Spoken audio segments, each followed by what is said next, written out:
Good evening. We're continuing the Talmud series, I believe number 23, but I'm not sure. Sorry that the last 2 weeks I wasn't here. We continue from now. The last we finished, we are in Masechet Chagiga, and the Gemara says that Elisha ben Avuya, his name eventually changed in the Gemara to Acher. Acher means a stranger, a different person. This is a person who reached a very high level of Torah, and eventually he left the religion and he went all the way down. Why?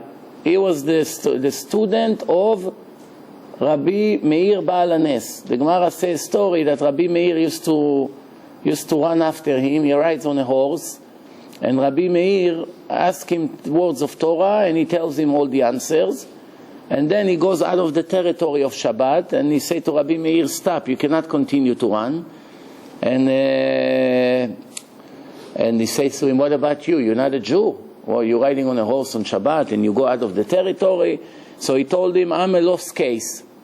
I heard, look at his level, I heard an echo from heaven that HaKadosh Baruch Hu announced everyone is welcome to make tshuva, to repent, except one, except Elisha ben Avuya. Everybody asks, how can it be? The rule in the Torah is that every Jew with no exception still have a chance to make tshuva, no? That as long as we're alive, we can correct. Once you died, you died, that's it, it's over. As long as the person is alive, even the last minute of his life, he can still correct his situation. But it depends what it is. Depend what it is. Well, it depends what sin you do, then it's... Well, no. Obviously, a person in 1 minute cannot correct 70 years of sins.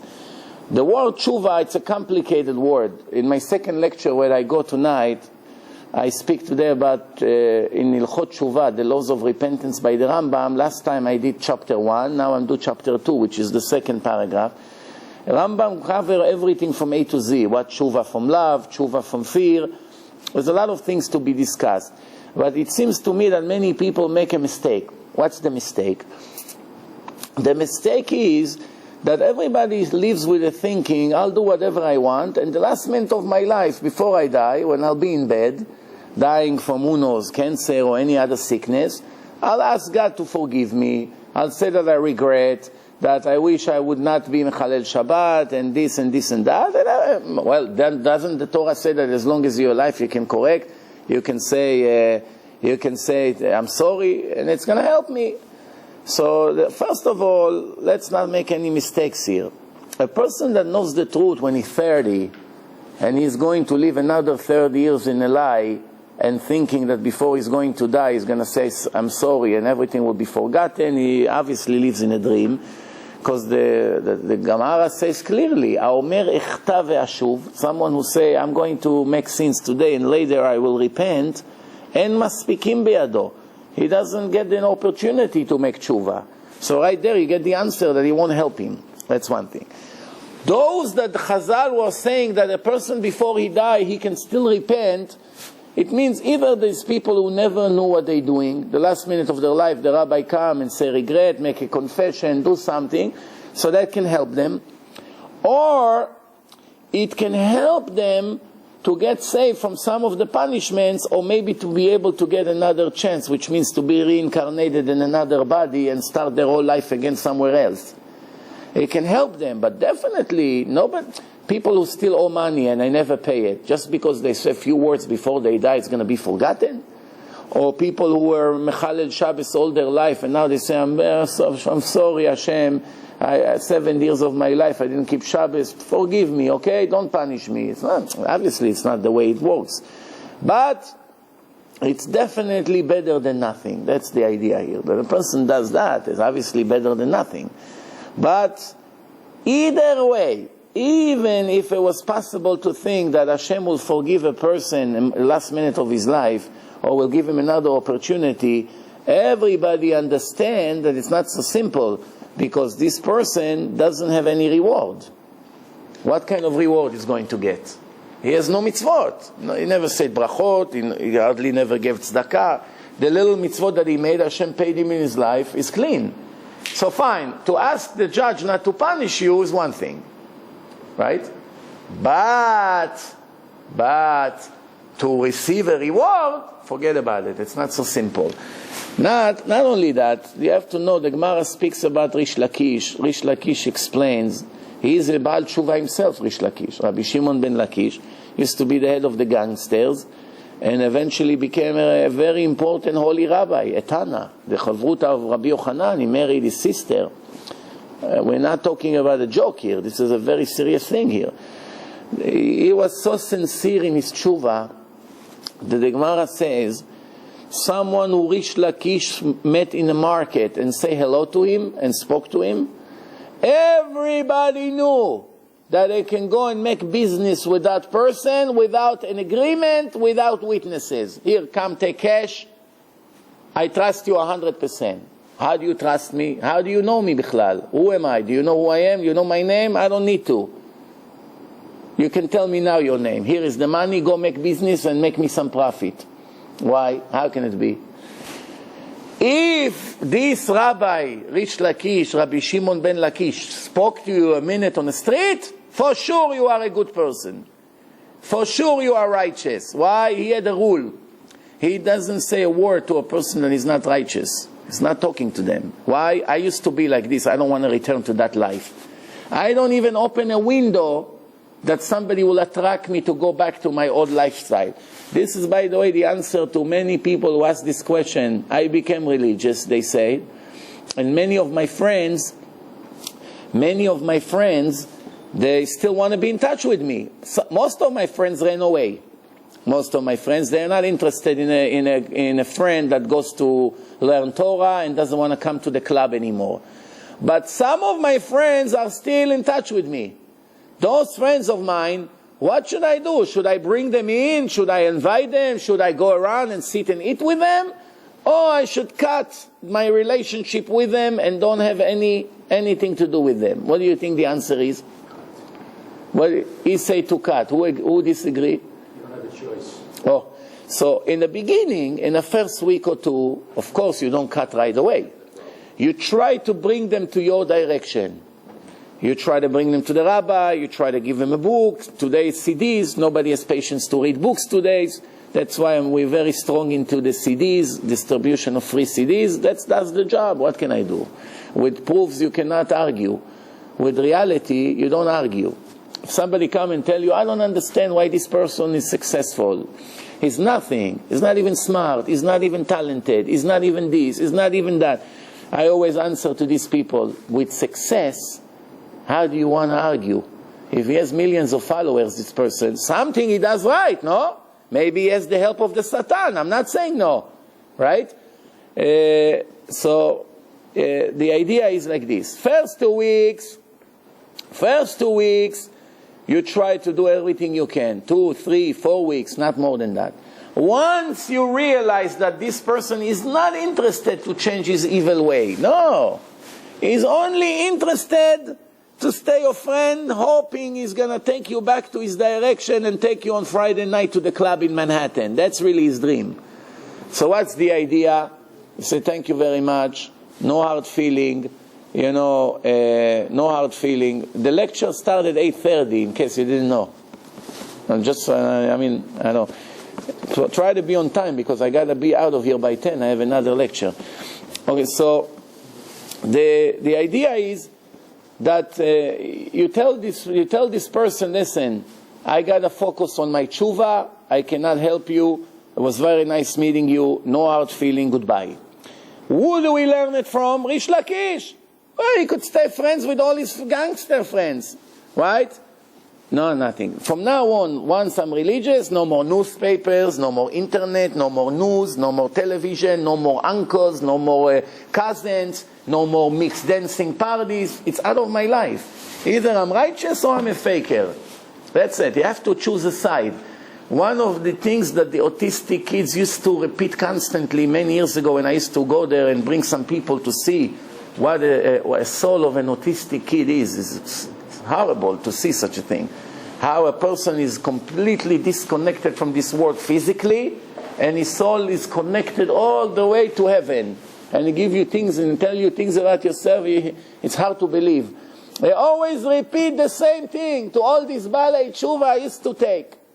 Do not continue to live in two worlds. It's not going to work. אי אפשר לחיות בשני העולמות. You cannot have one leg in a yeshiva and one leg in a disco in Manhattan. You cannot do it. You got the point or no? You have to choose a side. You choose the right side, fine, Hashem will help you. You want to be half religious, half a goy, it's just not working. It's not working. Plus, later when you have children, you'll see what the price you're going to pay. Because if your children will realize you're a faker, they'll never do anything. So, nah, that's not religion. You won't have the tool, you won't have the strength to tell them musar, to tell them what to do, what not to do. Because everything you're going to tell him will become an argument. Why? Your son will not tell you in your face, hey, you're a faker, hey, you're a liar. He won't tell it to you. If he has manners. Some of them will tell it to you in your face. You're telling me about this and this and that, but you're not doing it. You tell me to learn. I don't see you learning. You tell me to be honest. You're not so honest. You tell me never to lie. When people call, you say you're not here. You understand? The kids realize right away if you're real or you're a faker. Some kids, on certain things, they listen to their parents. Why? Because they know that the parents tell me not to do it, and they're also not doing it. So you have the power to influence them. Other things that they know the parents are cheating, they also want to cheat. They see the father sit on a computer all day in the living room or in his room in the house, all days on a computer, they will also want computer. As soon as they have money, their first money they save, they'll buy a computer. You won't allow them a computer, they'll buy a small device. They'll do whatever they want. In the end, they'll get what they want. You're not going to be able to prevent it. And once they have access to this dirty internet, that's it. You lost your children. From this moment on, only a miracle will save you. This is the reality today. The best kids that used to be great, as soon as they watch something in the internet, one dirty commercial, or one not modest picture, or one sporting, or anything you can think of, that was the end of them. It's a beginning of a drop. They begin to drop, and the end is who knows when. So let's move on. So Rish Lakish in the Gemara, he defined what's tshuva mi'ira and what tshuva me'ahava. Making repentance out of fear help you to erase your sins. Making repentance out of love, you're in love with Hashem, so you're so embarrassed to disappoint Him, not because of the punishment. Assuming you think, you know what, even there's no punishment at all. The word punishment doesn't exist. But to disappoint my Creator, my supplier, my Father, and to do what He told me not to do, how can I do such a thing? It's not fair, I love Him. That's a very high level of tshuva. And not only that your sins will be forgotten, they'll turn into mitzvot. That's the opinion of Rish Lakish in the Gemara. That's the good news. The bad news, that in 16 years that I give lecture, I can count on one or maximum two hands how many Baalei Tshuva that did it out of 100% love I met. There are few. I can even think about their names. But very, very few. Most people, it's a matter of calculation. What do I gain? What do I lose? If I'll continue this way, according to the Torah, I'm a lost case. I'm going to pay a heavy price. I'll pay a very heavy price. Or I lose the reward. Or Hashem will not give me money. Or I won't get married. Or my children will be bad. Or I'll be sick, etc., etc. Everyone calculate what's going to come out if I continue like this. What if you have an addiction? What if you love to play it, but you have an addiction? Let's say you're an alcoholic. Yeah. You want to stop and you can't stop. But you still love Hashem and you want to try to stop. Right. Well, addiction, physical addiction, obviously everybody understands that it's very difficult to stop. But it's not impossible. It's possible, but it needs a lot of hard work to get out of physical addiction. But physical addiction is not only cigarettes or drugs or things. It can be a lot of different things. Besides all the things we know, gambling, women, food, this is all addictions. Food, people stress all the time. not when they're hungry. They eat because they want to get out of their depression. It makes them happier. They addicted to the flavor, whatever. But there's other addictions. There's addictions to lie. There's addictions to steal. Addiction to people are millionaire. It's called kleptomanic. How do you call it? They go and steal in billionaires. Yeah. All these, there used to be a movie star that they called her stealing perfume. Okay. $40-50 perfume. She makes $20 million a movie. I don't know, $15 million movie. She goes to steal perfume and they caught her in front of all the customers. Especially when you're famous, everyone is looking at you all the time. If you're famous and you go to a store, obviously every customer, even though they pretend they don't look at you, their eye is on you. What are you going to steal? You see, it's a sickness. They can't control it. They can't control it. Right? It's like trying not to be angry. A person that is angry all the time, even in front of 1,000 people, he begins to scream like Meshugane. He can do it in a wedding. He can do it in a business meeting. He can do it in front of a speech. Because this is him. He cannot control it. The Torah has the answers to all these problems. The more a person realizes how serious is the Torah, how serious is the relationship that he should have with Hashem, that helps him in every addiction. Some addiction can be only recovered by closing a person in a room, like jail. I know it's very difficult. I know it's against the law. For instance, if your son is a gambler, how are you going to get him out of here? Now, when he lost all his money, he became a thief. Gambling obviously makes them thieves. If they make a lot of money, then they don't have to steal. But most gamblers lose their money one way or the other. Now they need to get money to supply their needs, right? So they begin to steal. And if it's very difficult to steal, so they start selling drugs. They start finding all kinds of ways. They have nothing to lose because their life, the way they think is, it's better to die than not to be a gambler. It's better to die than not to use drugs. It's better to die than not to have a girlfriend. This is their mind. That's the way they think. This is all addictions. The Torah can help, but not all the time the Torah can give you 100% cure. Sometimes you gotta use professionals. They lock them in, like drugs.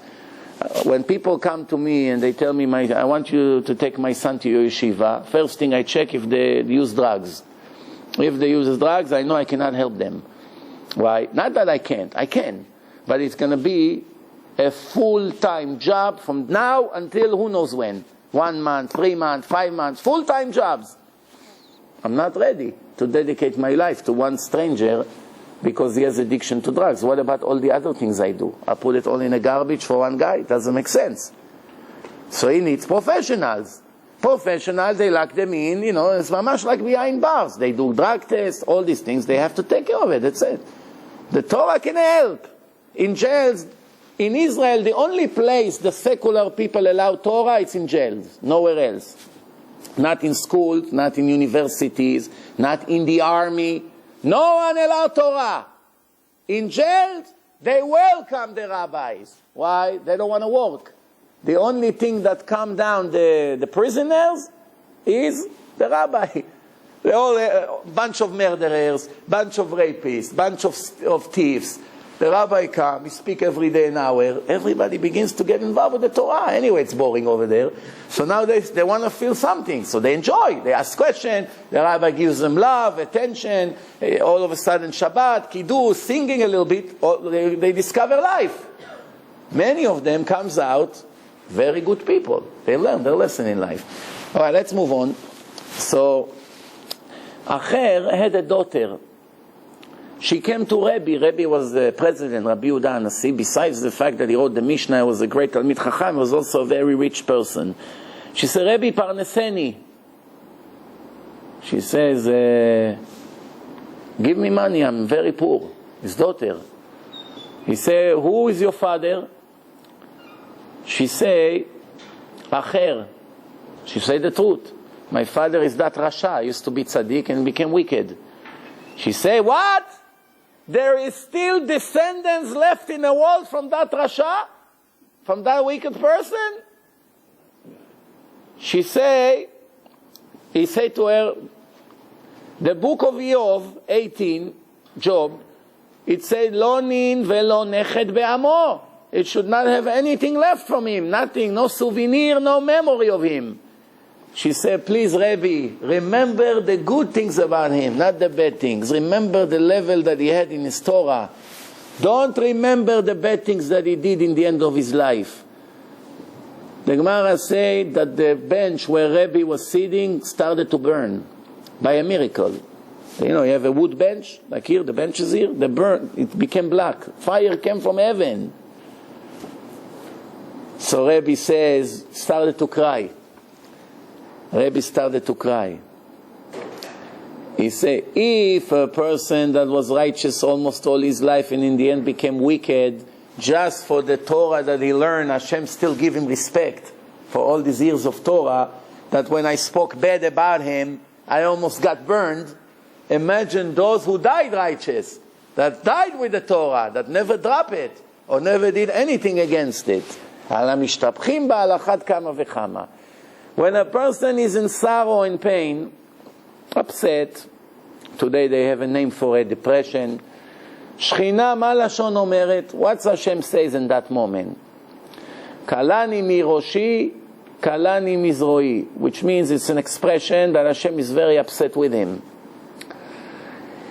If HaKadosh Baruch Hu is upset, even when the wicked people are down and depressed, the wicked people, when they're broken, every wicked person has once in a while a moment of a breakdown. That he said, what's going on with my life? How long it's going to go like this? I promise you, Reshaim, the Gemara says, wicked people are full of regrets. So why the regrets doesn't help them? Because they don't take advantage on a moment to elevate themselves spiritually. They depress for an hour and they go back to steal and to murder the next day, like the mafia. All the mafia, you know, to be a mafia guy, it's very difficult. All day you see killing, drug dealing, kids are dying, police, this, jail, court things. What kind of life? Every second of your life you have to see who's going to assassinate me. It's gangs. Every second, you know, what kind of life? They always have to go with weapons, they always have to worry every police they see. What kind of life is this? Right? They worry about their children, maybe somebody will kidnap them, something, maybe my wife will find out what I do. Living with such fear, for what? For money. For money. That's really what's to be a mafia guy? For what? If not for the money. Do you know anyone would agree to go to be a gang member if there's no money in it? Just for the hobby? If you know anyone like this, he needs a mental institution, for sure. Why are they going to that? Prestige, ego, but main thing, money. Tell them, let's say, hey, you work for me in my gang. You sell drugs, you murder, you do everything, and you get nothing. I'll give you one slice of rye bread a day. Show me this guy, where is he? No, there's none. What kind of life they have? So they are full of regret, full of disappointments, full of agony and pain, and in the end, they go express to hell. Why? It didn't help them. Why? To be broken means to make tshuva. You don't make tshuva, it doesn't help you. But the moment that they are broken, HaKadosh Baruch Hu is feeling bad with them. You may tell me, what do you mean Hashem is feeling bad? At the same time, the righteous person did something good, so Hashem is feeling good and bad at the same time? The answer is yes. Everything he wants he can do. Plus, the Torah is speaking in a language of people. When the Torah said the hand of Hashem, does Hashem have a hand? The chair of God, does he have a chair? The eyes of God, does he have eyes? God forbid. What do you imagine him? With a nose? Blonde? Black hair? Afro? What does he have? Well, how you imagine him? You're not allowed to imagine him. It's a sin to imagine God in any shape or any image. Sin. Sin from the Torah. If you imagine God, even like light, it's a sin. Even if you imagine him as the letter Yud, Hey, Vav, and Hey, it's a sin. Any kind of imagination how God look, it's against the 13th principle of Judaism. What did they say with the hands of God? How come that Oh, so the Rambam answered. The Rambam says, the Torah speaks in a language that people are capable of understanding. For instance, when something is happening in a creation, it could be hundreds of angels are involved in that act. What do you think? Hashem is going to explain to you how it works in the upper worlds, how the energy comes here, how the spirituality comes here, how things turns into other things? He's not going to be able to explain it to you. It's like taking a blind person and trying to explain to him the color blue. How many years is going to take me to explain a person who was born blind how blue looks? How many years?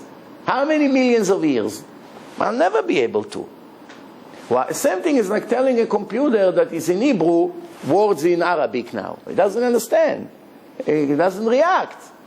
Why? It doesn't have the understanding. It doesn't have the capability of understanding it.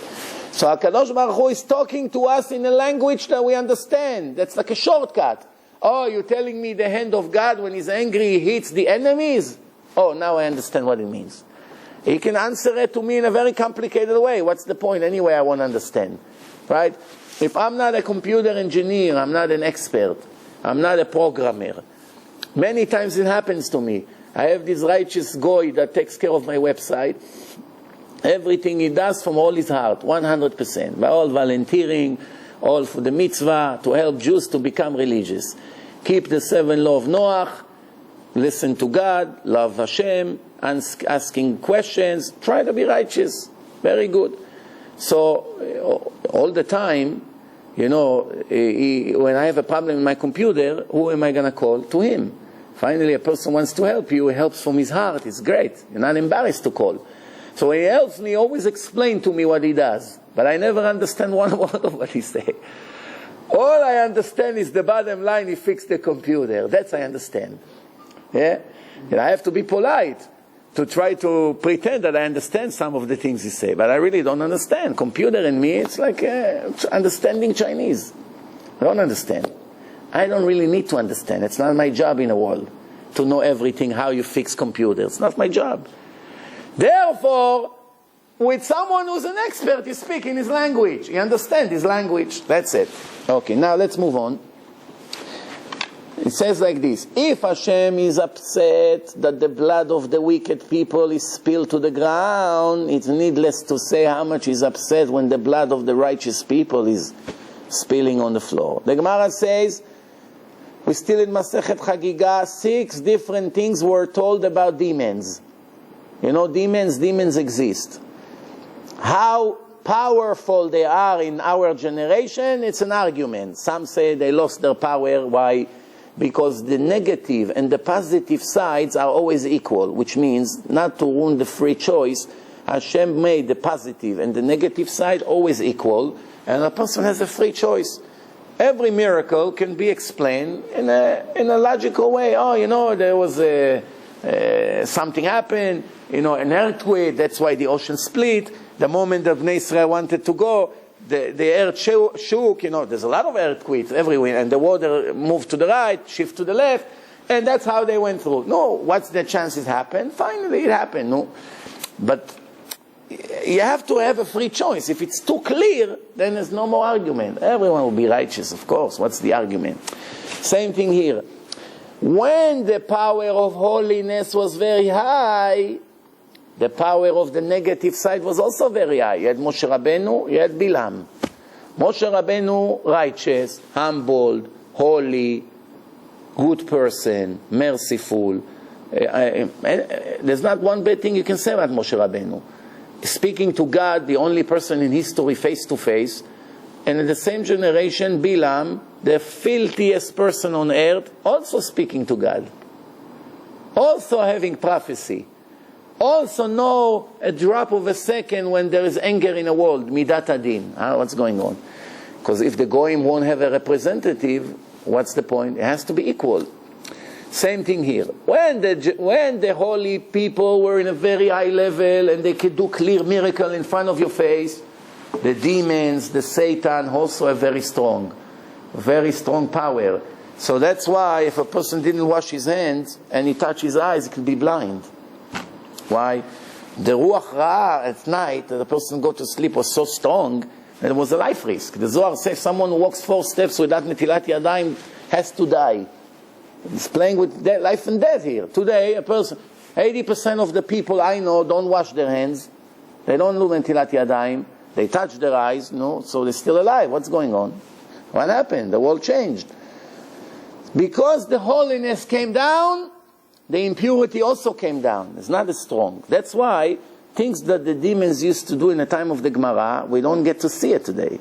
Even though I once said in one of my lectures, I had people from Iran, from Persia, 3 different people over the years that testified to me that in Iran there were Muslims, mekashfim. How do you say mekashef?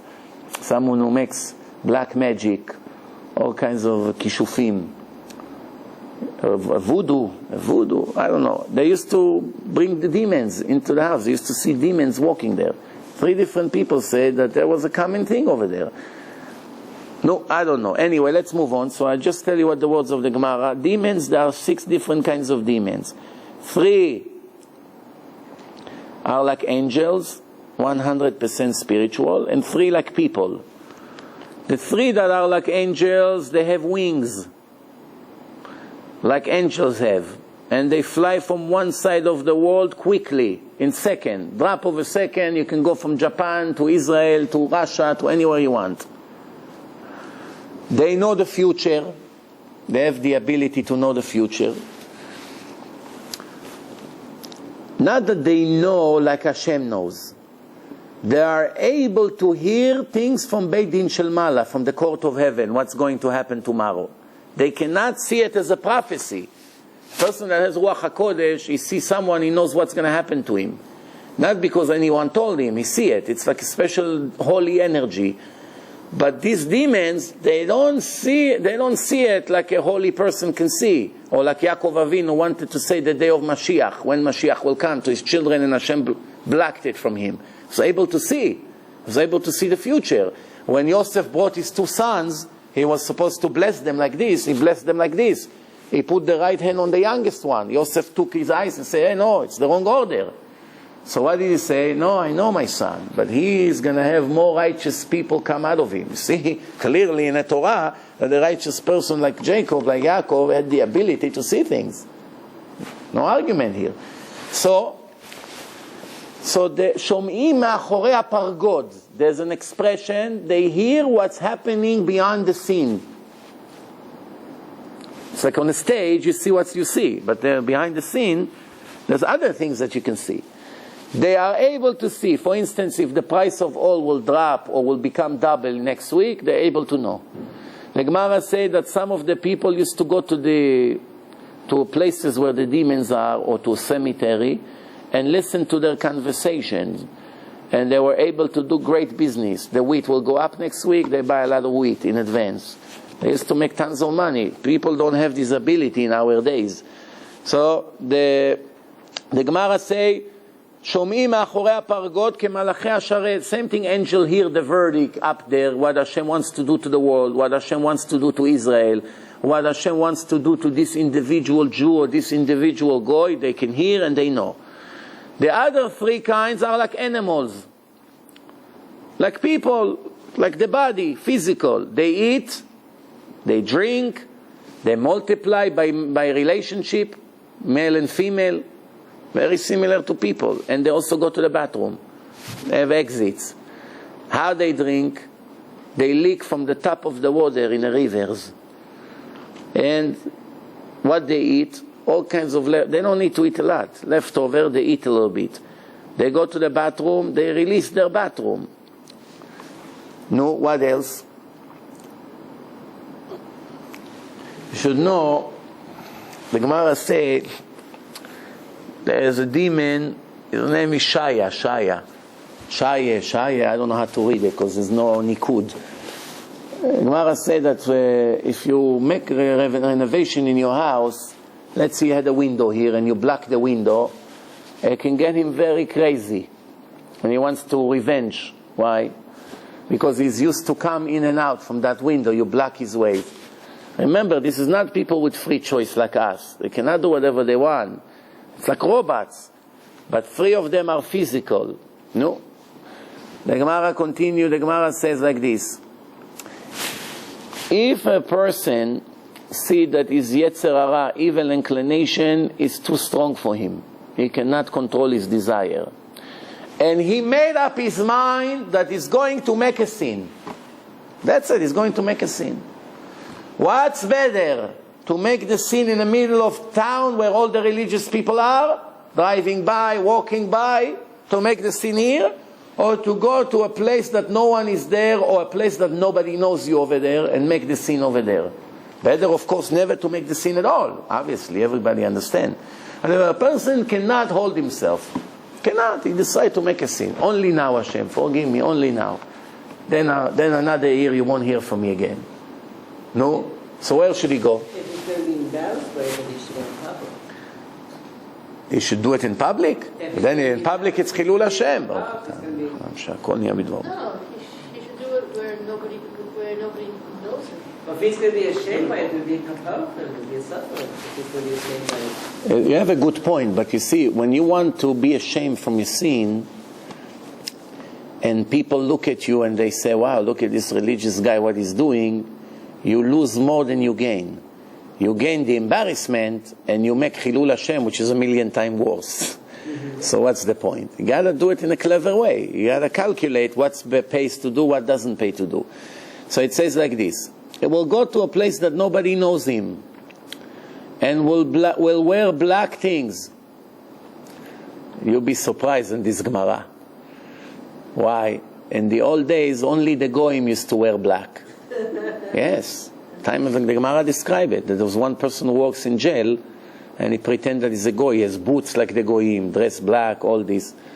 In the old days, Jews didn't wear black, white all the time. White is mercy, black is judgment.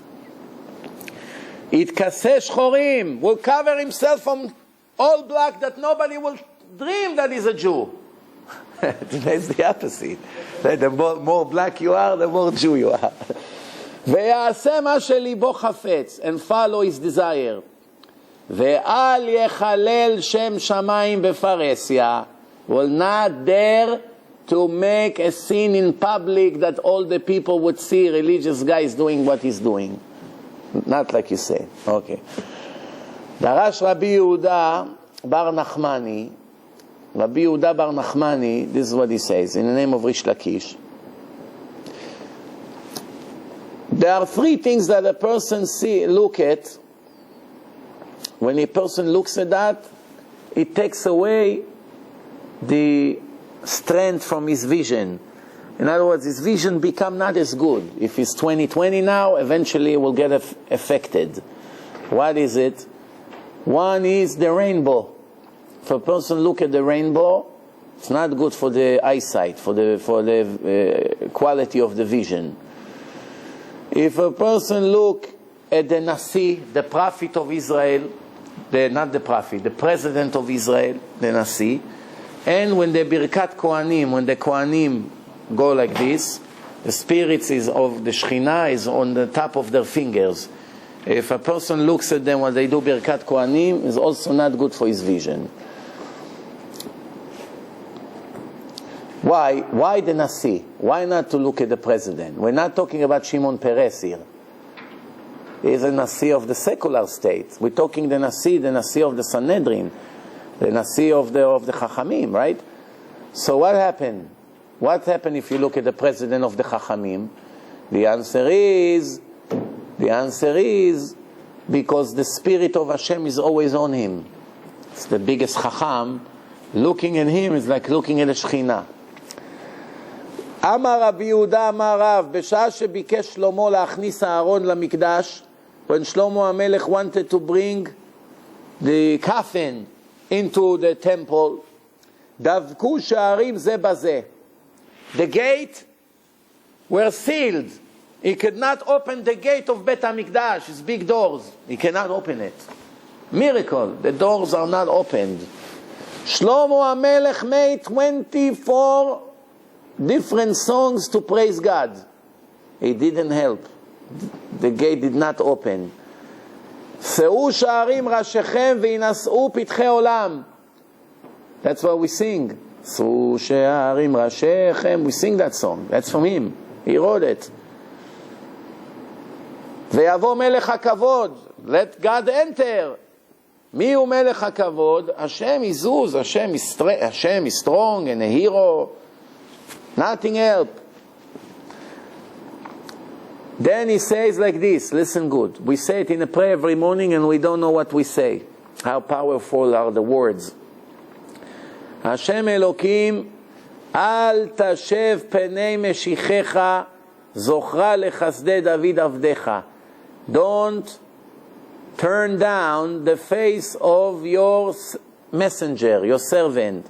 Zochra lechasdei David avdecha. My father David started the dynasty of the Mashiach. Every one of his children is a potential Messiah.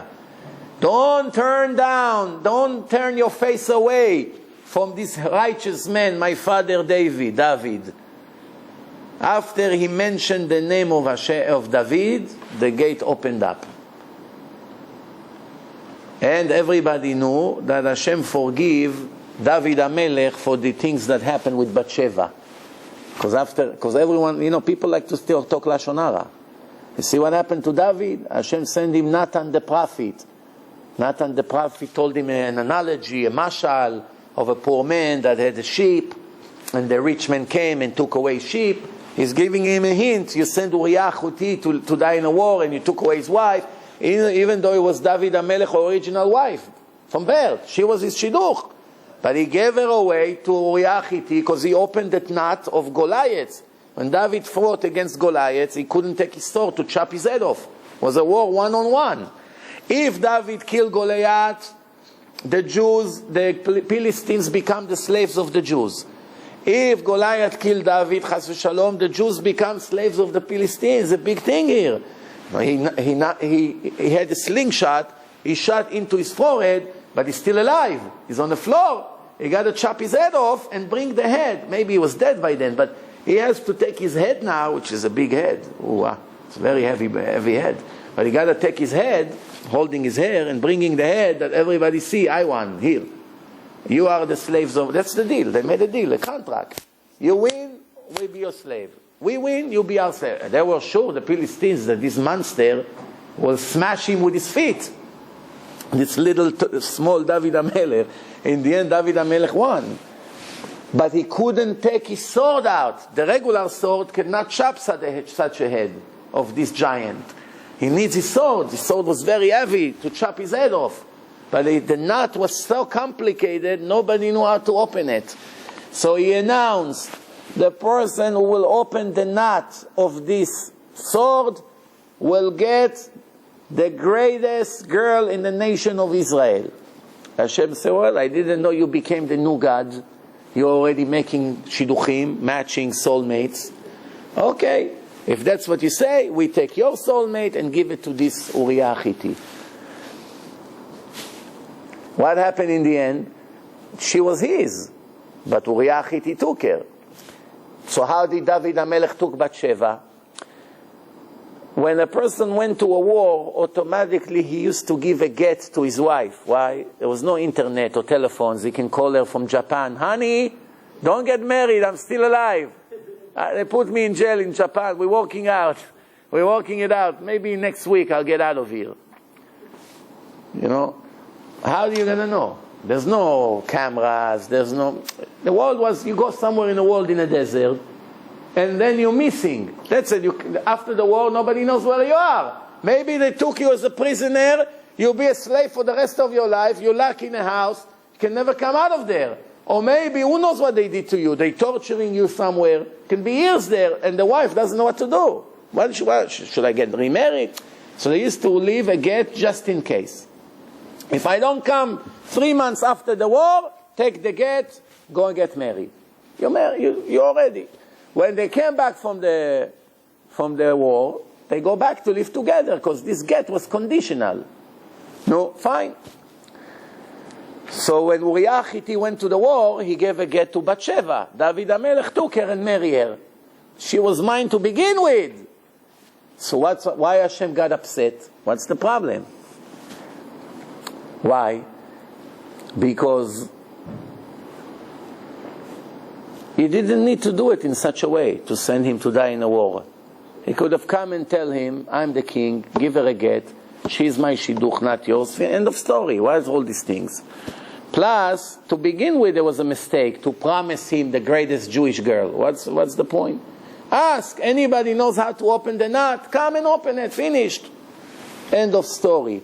So, everybody knew that Hashem is not upset at David HaMelech anymore, because once Shlomo HaMelech mentioned his name, that was the only name that was able to open the gates of Sha'arei Bet HaMikdash. This temple, by the way, in case you didn't realize, later was destroyed after 410 years, completely. The Babylonians destroyed the first temple. The Mishkan, the temporary Mishkan that the Bnei Israel used to carry with them for 40 years in the desert, was never destroyed. It was nignaz. Nignaz means hidden somewhere. They bury it somewhere in the ground, nobody knows where. What's the difference between the merit of the Mishkan to the merit of the temple, that the temple was destroyed, but the Mishkan wasn't? The answer is the Mishkan was made from the donations of the Jews, what they gave from their heart. Nobody forced them how much to give. Give whatever you want. Put it in a box. Whatever you want. They took the money and they made it. This temple that Shlomo HaMelech built, he made a tax for everyone. You have no choice. You have to pay this tax. And people were upset.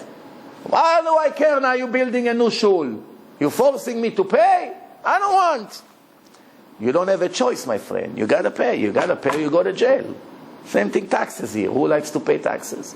You know, they keep telling you it's against the Constitution of the United States to pay tax. This whole IRS thing, it's illegal. It's against the Constitution. I don't know if you know it.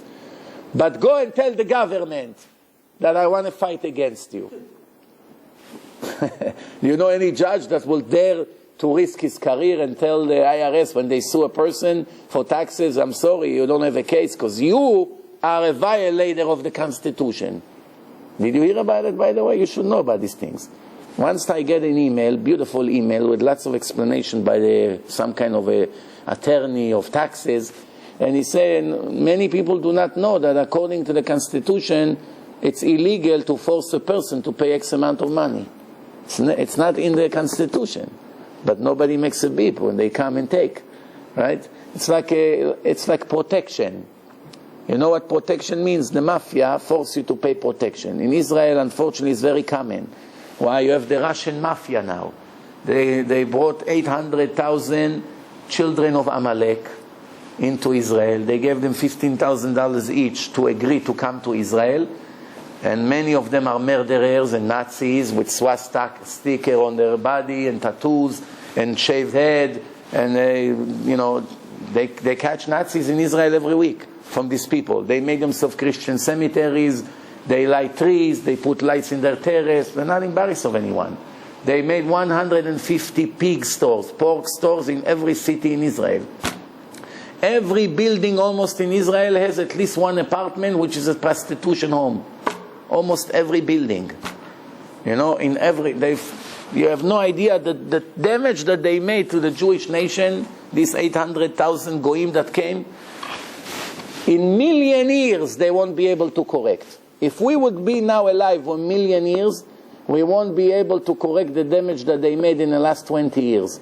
And this is all the fault mainly of Ehud Barak, which is the minister of defense today. Today is still the second strongest man in Israel after Netanyahu. In this world, nobody gets punished. Wait until he gets to Olam Haba. He is going to begin to pay for everything they ever did. For every car they broke, for every rape they make, for every murder. You know how many of them are hitmans? Every week, if you follow the week in Israel, every hour a person gets a bullet to his head. They blow up cars. Now it's protection. They go to places. Listen, you got to give us 20,000 shekel a month, and we will protect you. If anybody comes, you call us, we'll protect you. But I don't need a protection. I'm okay. You don't have a choice. You pay us, or the next day your store will go on fire, and then your car, and then your house, and then your children. You don't have a choice. And the police are shaking. They cannot make a beep. They now burned the whole IKEA in Israel. 150 million shekel damage. Now the rumor is that it's because of protection money. They didn't want to pay protection. They burned out the whole place. $150 million damage. A smart person, what is he going to do? He has to pay. He has no choice. What is he going to do? He die for money? What's better, to die? You have no choice. All right. Time is running out, so let's move on. So Shlomo HaMelech was able to open the doors thanks to the name of his father. From here we learn Zchut Avot, the merit of the fathers helping the children. The Gemara says like this: When Hashem is satisfied from a person, this is what I always tell people. Whenever you have a problem with someone, he gives you hard time, it's really not him, it's Hashem's giving you hard time. Don't ever forget that that person that is after you, it's Hashem after you. If you didn't deserve hard time, this person wouldn't touch you. If you didn't deserve someone to break your car, it will go to someone else's car. From thousands of cars that were here in the city, 5 or 6 were broken tonight. Hashem sent them to the cars that He wanted them to break. They decided to break a car, but they didn't decide which car. They got to look for. Where does Hashem send them? This car, this car, this car, for whatever reasons. Birtzot Hashem darkei ish, when Hashem is satisfied from the way of a person, Gam oivav yashlim imo, Hashem will force His enemy to surrender to Him. Somehow, all of a sudden in court, he realized, he changed his whole thing, 100%. There was one rabbi in Europe that the Christian called him that he murdered a Christian boy and made matzah from his blood. You hear this nonsense? A Jew is not allowed to eat a drop of blood that you found by mistake in the egg of a chicken. It's not even a blood of a person. It's the blood of a chicken. A drop. You cannot use this egg. Throw it away. Hard to believe. So they used to make all these things, and the Arab countries, it's still every day you hear this on the Arab media. I can show you an email someone sent me with 15 clips. How in this generation, in these days, a month ago, 5 months ago, they continue to show cartoons of the Jews that killing kids and taking their bloods for their matzah. They know it's not the truth. You know, they're not that dumb, but they don't care.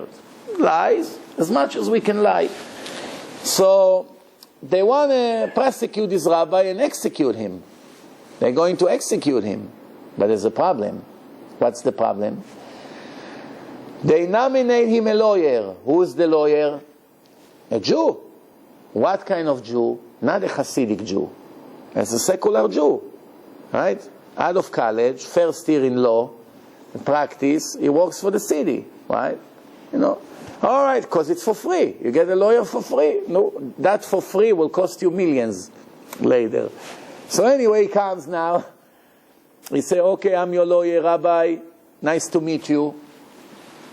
The rabbi sits down with the head. He doesn't move. Rabbi, I'm here. He sits like this. He doesn't make a beep. I came to help you. It's a very serious case here. They want to execute you. He doesn't talk. 1 day, 2 days, 3 days, 3 weeks before the trial, the rabbi doesn't talk a word to him. Tomorrow morning is the trial. The lawyer hardly knows his name. He doesn't know anything. He doesn't hear a bit from him. What opening statement I will say? What protection? I don't know. You didn't even tell me you were there. You were not there. You have an alibi. Nothing. He doesn't know anything. So, an hour before the trial, he said, okay, now we have to go to court. It's going to be a big embarrassment. I will have to say that you didn't speak a word to me. But I'm dying to know what did I do wrong that you're not talking to me. Finally, the rabbi opened up his mouth. He said, the Torah say you're not allowed to look at the face of a wicked person. I'm not interested to talk to you. So, Rabbi, but you understand that your only chance to live is me? Without me, you're for sure dead. That's it. It's going to be 1, 2, 3. Why is he wicked? Huh? Why is he wicked? Oh, what kind of lawyer he is? Mechalel Shabbos, eating pork, eating cheeseburger, married to Christine. What kind of lawyer they gave him? Hasidic? That's why I say in the beginning, it wasn't a Hasidic lawyer. Yeah, but a lot of people, like rabbis today, I mean, don't they talk to secular Jews all the time? You know, the Chabad all the time. They go there on the street and they try to get people, you know. That's what's looking at. Depend which rabbis. Depend. Rabbis that they work in Kiruv, do they have a choice? If a Jew fell into the bathroom, you know, remember the primitive bathrooms that they used to have? You know how it used to be? It used to be a hole in the ground, and it falls about 20 feet down. What happened if it broke, and a Jew fell into there? Because it stink, we won't save him? We gotta go there and get him out, no? And wash him. It's a dirty job. That's what we have to do. That's what I've been doing for 16 years. I go to places, try to get them out of there. Sometimes I get dirty. You see, don't you see? Look. Instead of looking like, so that's the job. But some rabbis, forget about it. But to me, they're wrong, because then you can also cause Chil Hashem. Someone can say, I don't know, I never knew about Shabbos. I never knew about Fine. Everything in life can be argued in both directions. But I'm telling you a story that happened in reality. You want to change the movie now? All right. Send a letter to the director. Ask him how it was. Anyway, so the rabbi, an hour before the trial, he said, I cannot look at your face. The Torah said, not allowed to look at the face of a wicked person. No, so what happened? They come to court. They ask the lawyer, what do you have to say? He said, I don't have anything. For 3 weeks, I'm going every day to jail. My client did not say one word to me until an hour ago. An hour ago, he told me something. That's my opening statement. That's my ending statement. What is it? He could have told me, I asked him, why are you not looking at me? Why are you not talking to me? He could have said, my back hurts. I'm depressed. I'm not in a mood. Leave me alone. Whatever happened. I trust God to save me, not you. He could have given me another answer and I wouldn't get offended. And this is what he told me. That the Torah is not allowed a person like me to look at the face of a person like you. That's why whatever happened to me happened. I die, but I won't look at your face. That's the truth and I won't do it. If I'm the only way to save his life and he tells me the truth in my face, getting himself into more problems, do you think he can go and kill an innocent kid and drink his blood? Do you really think that? Is this a joke or a serious trial? That was the end of the trial. There was another similar trial to this. Another different rabbi that they also blamed him for the same nonsense. So he said to the judge, the rabbi himself, say, Rabbi, before you decide my verdict, please take a Jewish woman from the market, anyone you want. You send your people to bring any Jewish woman. I want to show you something that you understand that I'm innocent. Anyone you want, you name. Just bring her. I'm going to ask her to do something and you get the point. So the woman came. So he said to the woman, please make me an egg omelet. Make me an egg omelet. Nobody understands what he wants. So they went and get one egg. They give it to her. She breaks the egg. She looks inside like this. So the judge said, what are you doing? What is this? So I'm checking to see there's no blood. I said, what's blood? So yes, sometimes there's a drop of blood. Very small, very tiny, microscopic drop of blood. It makes it not kosher. Not allowed to eat it. So the rabbi said, you got it? A drop we cannot eat. You want me to drink 5 liters of blood of a kid or of a person? What are you? A vampire? What am I? And that was the end of it. And there's another trial. Very similar. But this time for stealing. They caught one, they blame him for stealing money. So his lawyer said to the judge, Your Honor, when my client deliver a letter by himself, he take a stamp and rip it to half, that the post office will not lose. How much is a stamp today? 45 cents? 43? How much? 44. Oh, Baruch Hashem. When I came, I think, to America, it was 18 cents, 21 years ago. Now it's 44. So he said when he deliver a letter, he goes to somebody and put it in his mailbox, he take a stamp and rip it, that the post office won't lose it. So the judge started to laugh like crazy.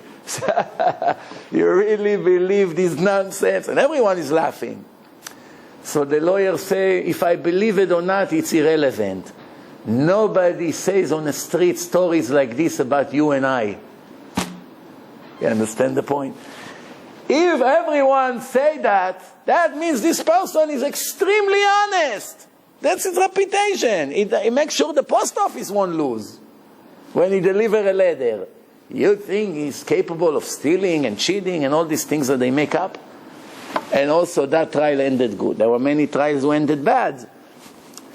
But this is just to show you that sometimes after all it ends good.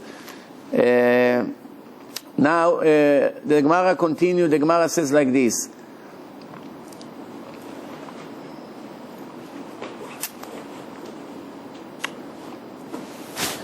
Amar Rabbi Yonatan. What is it that the Torah say? Neum David ben Ishai, the speech of David, the son of Ishai. Veneum hagever ukamal, and this is the speech of the man that is above everyone. What's the meaning of that? Nobody understands this verse. She'ekim ula shel tshuva. No, that he was the founder of the repentance movement. No.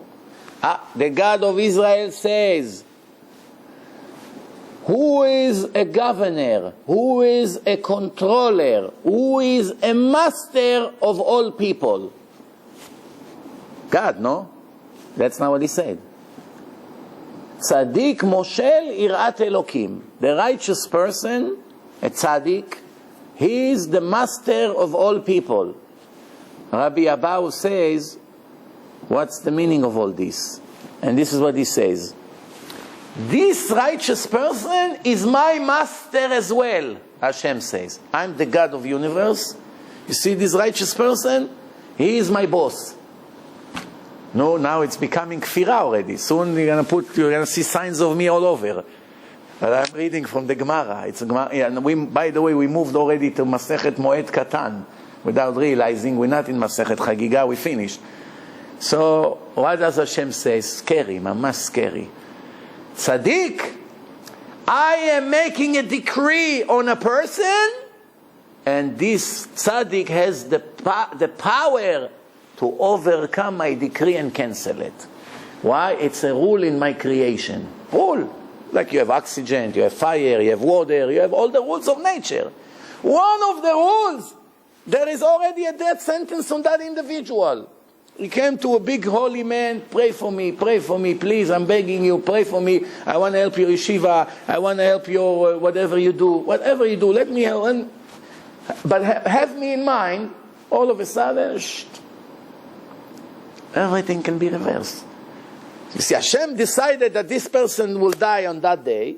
Thanks to that person, the decree was cancelled. It's like going from a judge of a regular court to the Supreme Court. Which judge is higher than the other? The one who can cancel the decree, not the one who can make the decree, right? The one who made the decree is X amount. The one who take the decree and say, put it in the garbage, goodbye.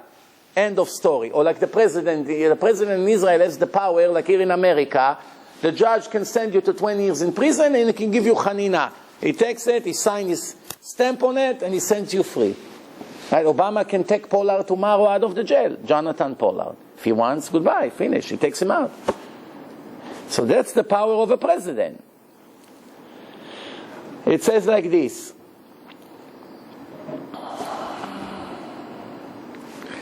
בשעה שהיה יושב בישיבה, לא היה יושב על גבי כרים. When a rabbi was sitting in the yeshiva, he didn't sit on the pillows, he didn't sit on blankets or rugs, he sat directly on the floor. Everybody else had a pillow, something to sit on it. They sit almost on the floor, like a big pillow, and they sit on it. Yeah? It says like this. They brought him pillows, he didn't want to sit on it. HaKadosh Baruch Hu say, because you were very humbled and you put yourself down to earth, you didn't care about your honor, you'll be like me. I make the decree, and you have the power to overcome my decree. You be the head of Shloshet Avot. This is all amazing things. You know, you te'er rosh לשלושת האבות. בשעה שהיה עוסק בתורה, when he was sitting and learning Torah, putting himself down like a worm on the floor. When he went to war, would be tough like a solid tree. When he used to shoot a bone with his arrow, hundreds of people used to fall down and die. As the Torah says, Echa yirdof echad elef v'chule. That's David HaMelech we're talking about, in case you didn't realize. David HaMelech is a legend. King David, even Chinese retailing. I know one person went to a gym, was in a waiting room, he see a Chinese woman reading Tehillim in English. Tehillim, says Psalms. He asked her, what, you believe in it? She said to him, who doesn't believe in it? Maybe she was a Christian Chinese, what do I know? But she reads Tehillim. You know, it's a very, very popular name. Almost every Spanish person reads Tehillim. Did you know that? You know the Spanish people in the middle of their funerals, they read chapters from Tehillim. In Spanish, Señor, instead of Hashem, they say Señor, por favor, you know, but still, it's the same Tehillim, same David HaMelech, same David HaMelech. Three things we're told about nails. Nails, it's a souvenir from Adam. Somebody asks you, what Adam left in this world? Look at your nail, that's Adam. What Adam? Adam was a giant. And all his body was nailed. There's no flesh, no skin. That's why he was supposed to live forever, because a nail never dies. You put a nail 1,000,000 years, you come after 1,000,000 years, you have the same nail. It won't become rotten, it won't become black, it won't become soft, it won't become anything. Nail. The nail of a person, it's a special material. It's like salt. Salt, why we say a covenant of a salt covenant? It's an analogy. It's comparing an eternal covenant to salt. Why? Salt remains the same forever. You take salt. You come 1,000,000 years later, it's still salt. Nothing changed. It doesn't age. It doesn't do anything. So when they want to say that this is an eternal covenant, nobody can annul the covenant, they use an expression, Brit Melach, a covenant of a salt. So it says like this. Three things were told about nails. After the sin, Adam became small, his whole body became flesh like us. Vayas lahem kutonet or. The Torah said that Hashem made them an alphabet with a skin, flesh, leather. What is it? After the sin, it's supposed to be shine. When first Adam was created, he was shining like the sun. The angel thought it's God. The Gemara said the angel saw his ankle, just his ankle is healed. It was like the whole sun, shining like a sun. The angel thought he's God. Later, when they found out he's not God, he's what Hashem made, he's a person. But at that moment, when he was created, he was supposed to live forever. But after he made the sin, that's when he became a temporary creature, because after 1,000 years he was supposed to die, but he gave 7 years of his life to David HaMelech. The reason he donated 7 years of his life to King David, because that's the only chance to correct his sin. After he ate from the tree, and Hashem got very upset at him, and he punished him, and we all pay the price today, because we all are part of that puzzle. The only way to correct it is through the Messiah. When the Messiah comes, the world will be perfect, corrected again. The world will return to the level where it was for that hour before Adam made his sin. That's the whole idea about Mashiach. No more evil inclination, nobody has to work anymore. How Adam was supposed to be. Have everything as much as you want. Don't have to bother, you don't have desires, you don't have anything. You live in a perfect world. The world will return to that age. The hour before he made the sin. And that's the only way that the sin will be completely erased. So far, the sin is still pending. 5,761 years since the sin until today. We go to work, Parnassa, it's very difficult to make a living. Even people who make millions, they suffer for it. Nobody sits from the day he was born and smoke his pipe and the millions are coming to his bank account. It took him some time until he got to that position, right? We're not talking about Hosni Mubarak stole $70 billion from the Egyptian people. I don't know why he's not in the top of the list. They keep saying Bill Gates, Warren Buffett. They're puppets compared to Mubarak. He buys both of them in one check. He didn't give half of his money to donation, no? They already gave half of their money. They already gave. Today they publish the list of the 50 biggest donators in the world. Or in America, in America. And in the end, the list came to 54 instead of 50. Why? There were 4 draws. First place, second place. So in some places, there were 2 people that gave the same amount of tzedakah. So they didn't know what to do, so they pushed 4 more people into the list. 18 of the 50 people are Jews. Now in America, the Jews are 2% of the population. The Goyim are 98%. You would expect How much is 2% from 50? 1. It should have been 1 Jew, 49 goyim, 18 Jews. Not only that the Jews, they are the biggest donators to charity, the biggest in America. But the only problem is that article was praising the Jews. And I'm telling you that these Jews will get punished for every dollar they gave. Because where did they give their charity to? Let me explain to you what I mean they'll get punished. I know they meant well. Most of these donations is for egoistic reasons. They donate because they want to be the friends of the president. For instance, the wife of the president make a fundraising.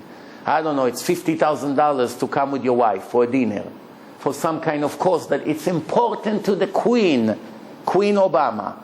So how do you get in? It's $50,000 check. You want to be close to the plate. So you donate.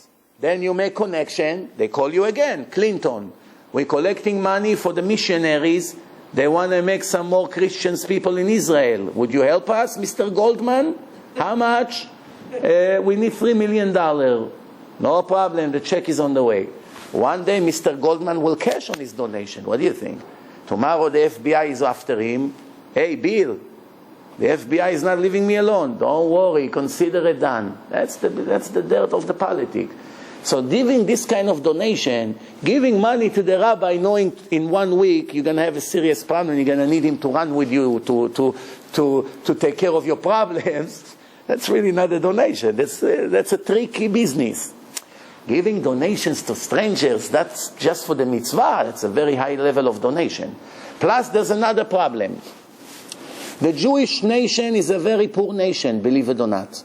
Yeah, there are many billionaire individuals or millionaires. But there are more than 70% that are starving for bread in Israel. Today they published all the statistics. Today, not yesterday, today.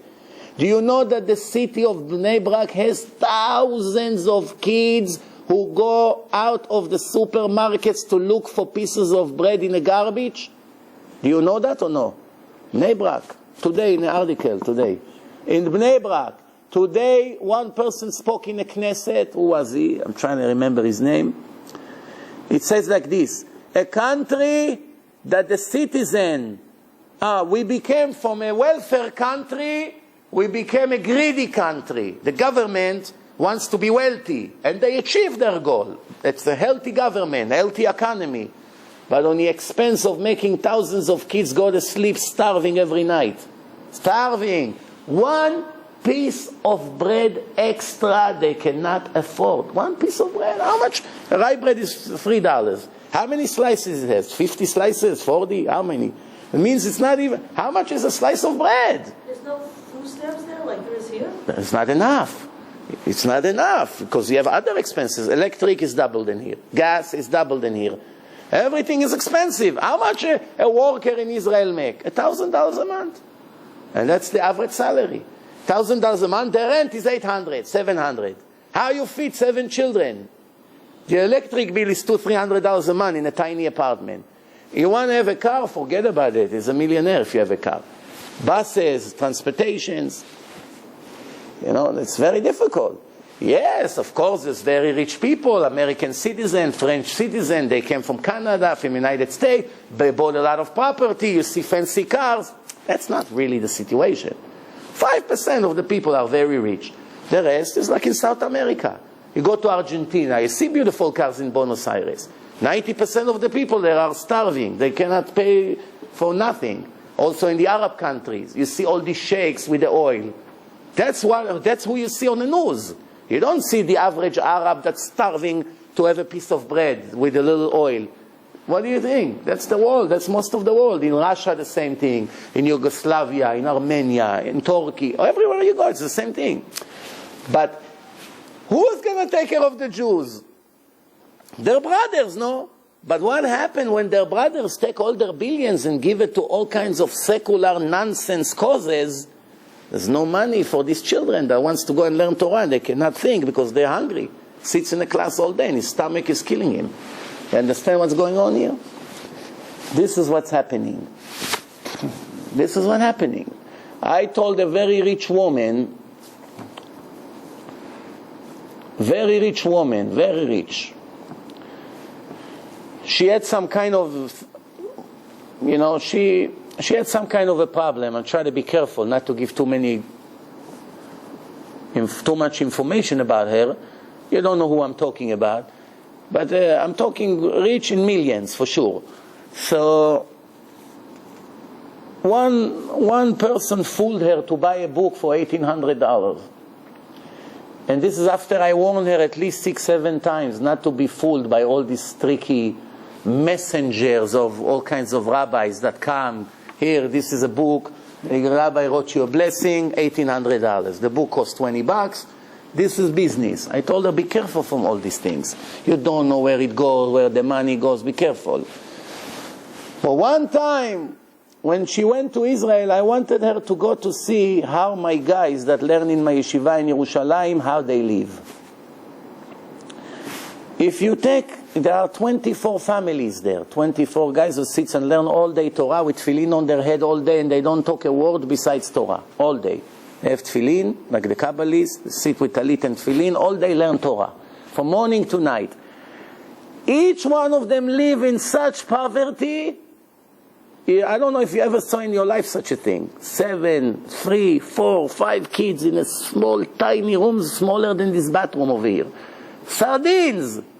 Leaks from the roof. Water, especially in the cold days, water are dripping on their head. You want to put your homework, your book, you have nowhere to put. You want to do homework, you don't have to put. The conditions are beyond any imagination. Over there, you know how much this 1,800 would help this kind of people? First of all, to fix the leaks. That's already, they sit in the yeshiva, there's water dripping on their head. She got angry that she was asked to help them. I wasn't the one who asked. Somebody from there called her directly. Baruch Hashem, I never ask. Never come to a person, give me money. I have a rule. I already know. One time someone will say one bad thing about me, it's not worth it for me anymore. They never ask, give me. We want to give, you give, I appreciate it very much. You don't help me, you help yourself. You help, it's an investment. I turn it to Baalei Tshuva. You got lucky. You make millions of mitzvot doing nothing. But that's not the point. The point is over there. They have a rabbi over there that is in charge of the yeshiva. I told him, listen, I'm not able financially to support the yeshiva. I already found people who supports the yeshiva on routine basis. So the foundation of the cause you have. Every other extra things that are unexpected, like leaks, this, that, you're going to have to find people that help you. I cannot put more and more weight on my back.